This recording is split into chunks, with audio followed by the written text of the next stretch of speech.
Selanjutnya ada yang disebut sebagai statistik 5 serangkai. Kalau misalkan kita memiliki data yang tersebar dan terurut di sini, ini adalah misalnya kumpulan data. Di sini berarti ada yang namanya data minimum, ya, data yang terkecil. Dan yang paling kanan berarti datanya data maksimum, ya. Karena kita sudah mengurutkan data-datanya. Dari data di antara data minimum dan maksimum ini, kita membagi menjadi 4 bagian data ini, ya, menjadi 25% data ini kita bagi. Dan ternyata kalau misalkan kita dapat 25% atau membagi menjadi 4 bagian di sini, ini berarti namanya kita namakan kuartil 1. Terus kalau kita membagi 2 datanya berarti namanya kuartil 2. Dan ini adalah membagi 3/4 bagian menjadi kuartil 3. Jadi ini dia membagi menjadi 4 bagian, ya. Ini 1, 2, 3, 4. Jadi kuartil itu adalah nilai yang memisahkan tiap 25% dalam distribusi frekuensinya. Sebenarnya kuartil ini adalah untuk menentukan ukuran atau batas, ya, yang bisa kita gunakan sebagai pedoman untuk memisahkan ke dalam beberapa bagian, sehingga kita bisa mengambil kesimpulan atau mengambil analisa dari data yang tersedia itu. Jadi kuartil 1 itu adalah nilai yang membatasi 25% distribusi bagian bawah dan 75%, ya, yang sebelah kanannya itu bagian atas. Kalau kuartil 2 itu membagi 50% distribusi bagian bawah yang kiri dan 50% bagian atas. Nah, kuartil 2 ini identik dengan pengukuran dalam median, ya.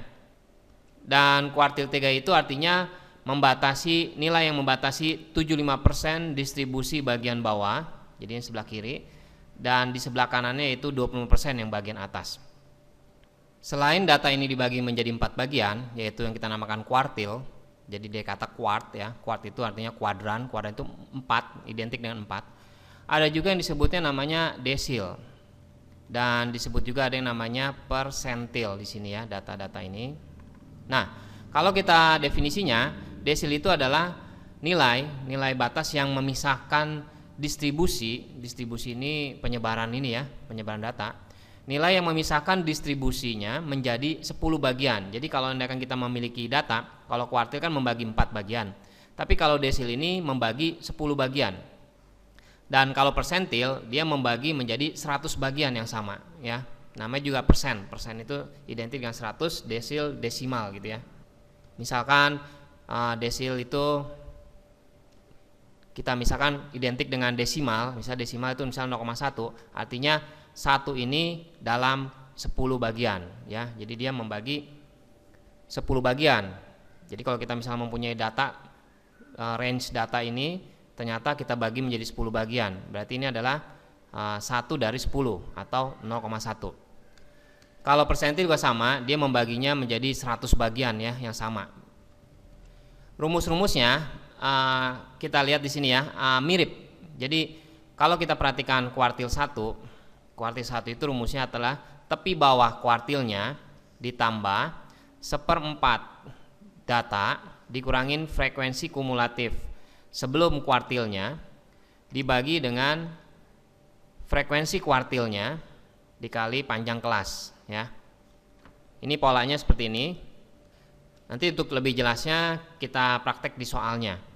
Dan kalau Q2 TB ditambah setengah itu bisa juga 2/4. 2/4 itu sama aja setengah, ya.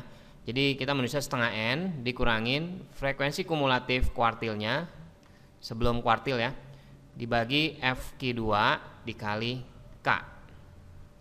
Kalau kita mau mencari Q3 berarti sama dengan tepi bawah ditambah 3/4 N dikurangin frekuensi kumulatif sebelum kuartil dibagi FQ3 dikali K.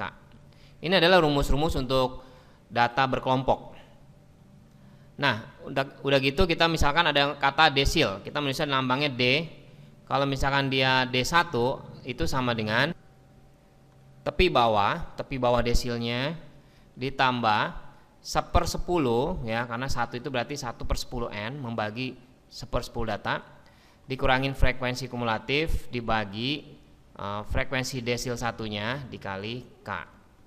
Dan seterusnya, kalau misalnya desil 2 juga sama, tepi bawah ditambah 2/10N dikurangin FK dibagi frekuensi desil 2-nya di mana dikali K. Untuk persentil 1 misalkan tepi bawah ditambah sepernya 1/100N ya. Jadi ada perbedaan hanya di kata-kata ini ya. Dikurangin frekuensi kumulatif dibagi frekuensi persentilnya dikali K. Penggunaannya sama persis seperti mencari kuartil, cuma perbedaannya hanya di bagian ini doang ya. Di sini 2/10, 1/100 kalau persentil, kalau kuartil 3 berarti 3/4, kuartil 2 berarti 2/4 atau setengah ya. Jadi hanya perbedaan di situ. Sisanya di sini mirip semua. Dan penggunaannya praktis sama di situ semua.